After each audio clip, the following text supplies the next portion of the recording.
Opa, bom dia, boa tarde, boa noite. Eu sou o Delphos e fico muito feliz que você tenha se juntado a mim nesse propósito. E hoje nós vamos ler Hebreus capítulo 11, capítulo 12 e capítulo 13. Exemplos de fé. Ora, a fé é a certeza daquilo que esperamos e a prova das coisas que não vemos, pois foi por meio dela que os antigos receberam bom testemunho. Pela fé entendemos que o universo foi formado pela palavra de Deus, de modo que aquilo que se vê não foi feito do que é visível. Pela fé, Abel ofereceu a Deus um sacrifício superior ao de Caim. Pela fé, ele foi reconhecido como justo quando Deus aprovou as suas ofertas. Embora esteja morto, por meio da fé ainda fala. Pela fé, Enoque foi arrebatado, de modo que não experimentou a morte, e já não foi encontrado, porque Deus o havia arrebatado. Pois antes de ser arrebatado, recebeu testemunho de que tinha agradado a Deus.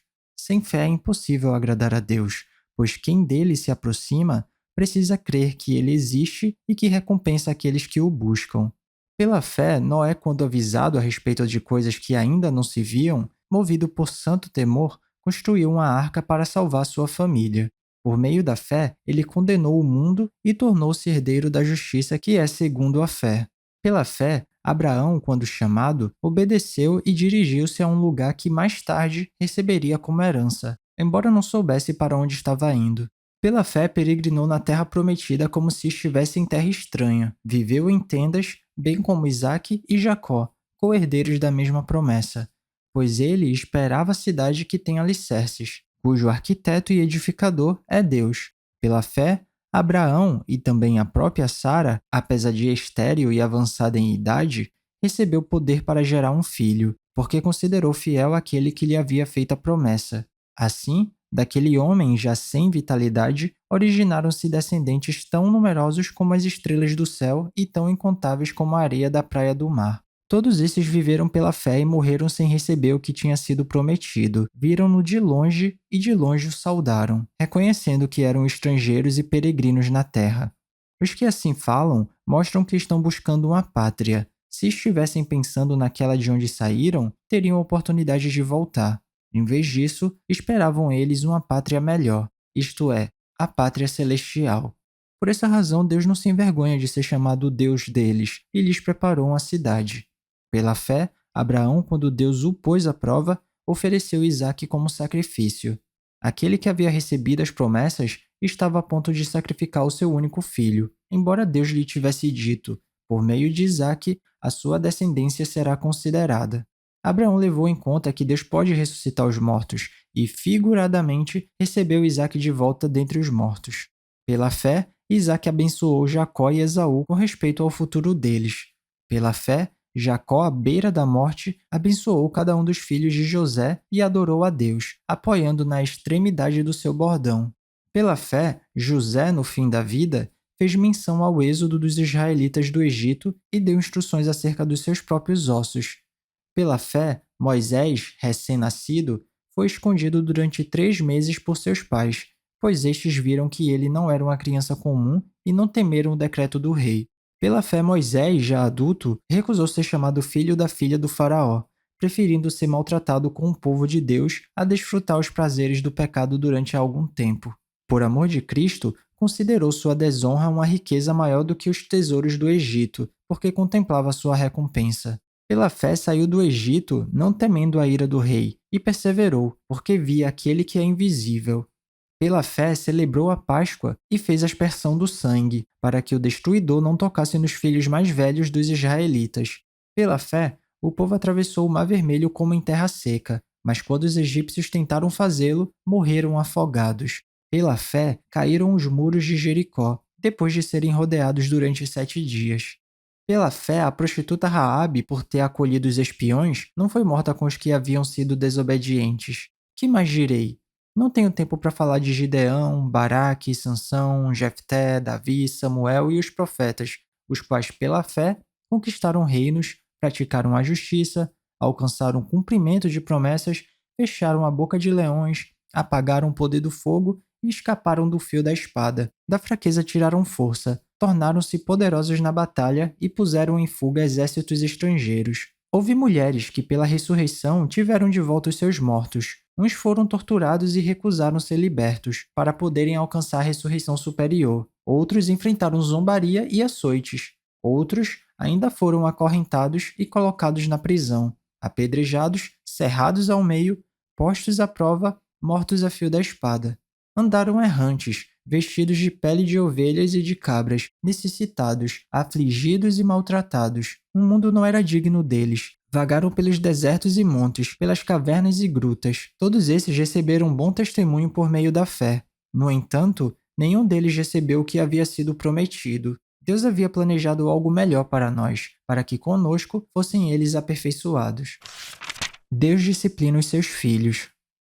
Portanto, também nós, uma vez que estamos rodeados por tão grande nuvem de testemunhas, livremo-nos de tudo que nos atrapalha e do pecado que nos envolve e corramos com perseverança a corrida que nos é proposta, tendo os olhos fitos em Jesus, autor e consumador da nossa fé. Ele, pela alegria que lhe fora proposta, suportou a cruz, desprezando a vergonha, e assentou-se à direita do trono de Deus. Pensem bem naquele que suportou tal oposição dos pecadores contra si mesmo, para que vocês não se cansem nem desanimem. Na luta contra o pecado, vocês ainda não resistiram até o ponto de derramar o próprio sangue.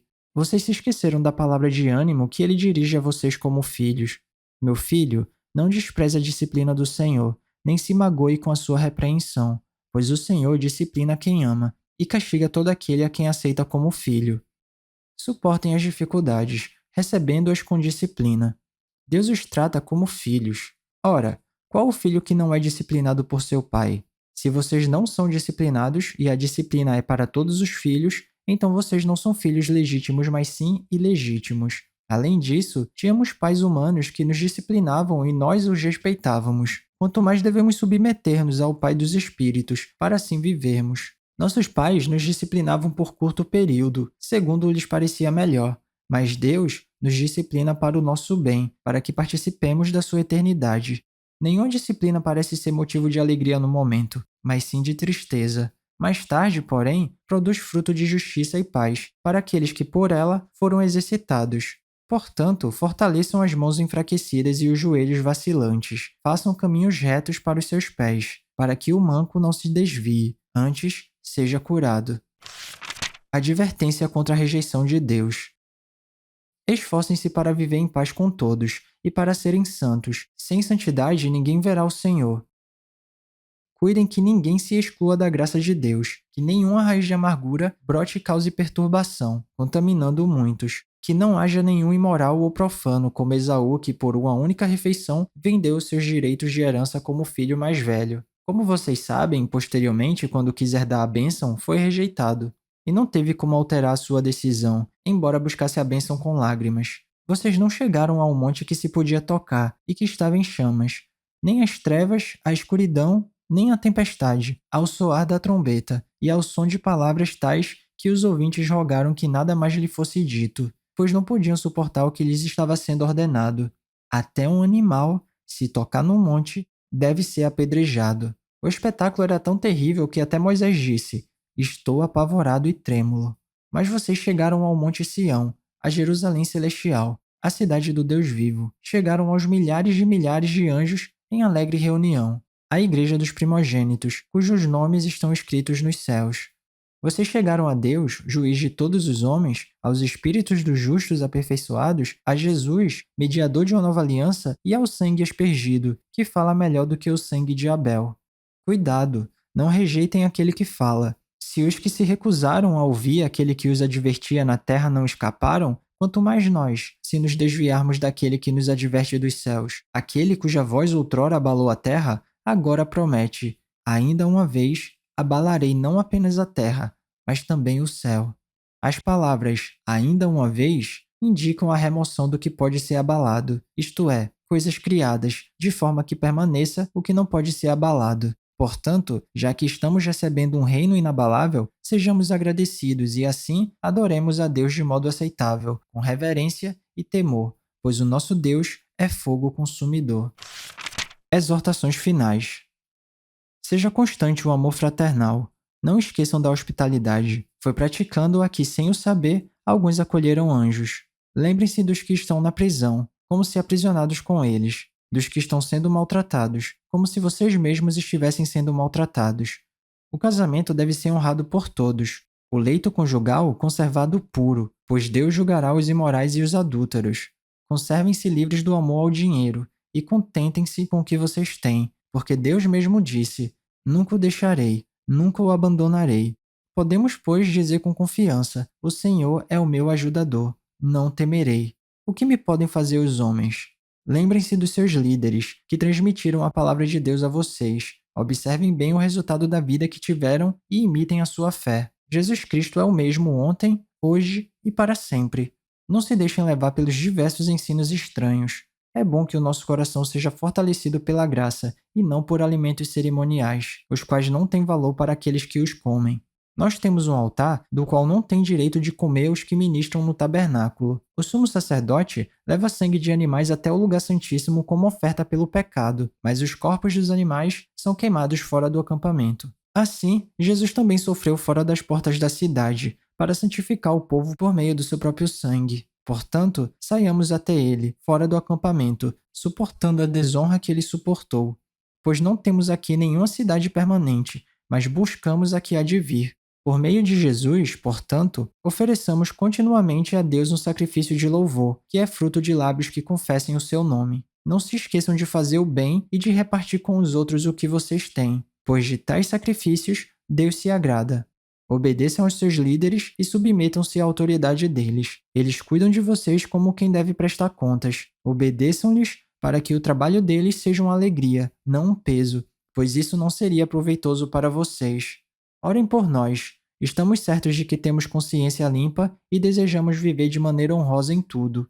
Particularmente, recomendo que orem para que eu lhes seja restituído em breve. O Deus da paz, que pelo sangue da aliança eterna trouxe de volta dentre os mortos o nosso Senhor Jesus, o grande pastor das ovelhas, os aperfeiçoe em todo o bem para fazerem a vontade dele e operem em nós o que lhe é agradável, mediante Jesus Cristo, a quem seja a glória para todos sempre. Amém. Irmãos, peço que suportem a minha palavra de exortação. Na verdade, o que eu escrevi é pouco. Quero que saibam que o nosso irmão Timóteo foi posto em liberdade. Se ele chegar logo, irei vê-los com ele. Saúdem a todos os seus líderes e a todos os santos. Os da Itália enviam saudações. A graça seja com todos vocês. E é isso, chegamos ao final da nossa leitura. Eu espero que você tenha gostado. Se alguma coisa soar estranha ou diferente, eu te encorajo a dar uma pesquisada a respeito disso, porque apesar da Bíblia ser um livro muito atual, ela foi escrita numa época e numa cultura diferente da nossa. Então vale a pena dar uma pesquisada para entender melhor os contextos históricos e culturais. Ah, e esse vídeo aqui não é para substituir o devocional não, tá? É só um plus, é só um bônus, é só um incentivo. Continue tendo seu tempo especial com Deus e se alguma palavra tocar seu coração e se você quiser compartilhar comigo aqui nos comentários, fica à vontade que eu vou ficar muito feliz de ler. Não se esquece de ativar as notificações do canal para não perder nenhum vídeo e tamo junto. Cheirinho no coçarão, que Papai do Céu abençoe e até amanhã.